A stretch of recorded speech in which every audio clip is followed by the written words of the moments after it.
We had a bond referendum for a second high school several years back. It was abundantly clear that our community wanted to have one high school. Having one school with the number of students we need created a huge school, so they had to come up with a way to make the learning environments a lot smaller. At that time, we knew there was some models out there at the national level designed around the Academy model. The Academies of Shakopee is the curriculum model that they decided to implement. That is taking a large high school and breaking it down into small learning communities so each student would have a place to belong.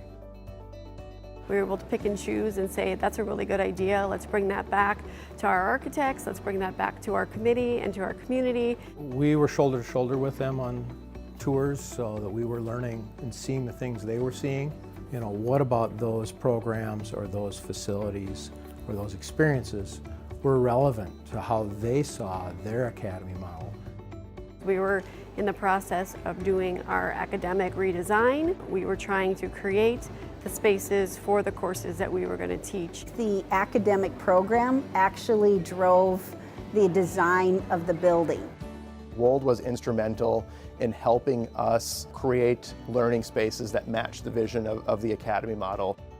The way we designed the building was to have those academies contained, but were then connected through a series of commons and flexible spaces where collaboration could happen. We were actually working with industry partners in finding what they could bring from their industry into the school setting.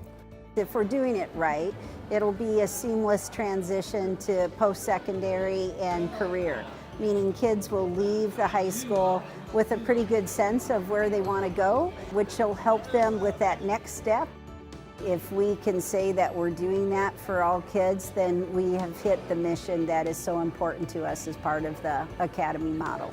I don't think anybody from Shakopee would have thought that this massive, beautiful school that has all of these activities and all of these courses to offer to our students would exist in what was a farming community just 30 years ago and seemed a million miles from the city of Minneapolis. Now it's a suburb and a thriving suburb at that, and this is going to be a beacon, as I said, not only for this community, but for the entire state and hopefully beyond.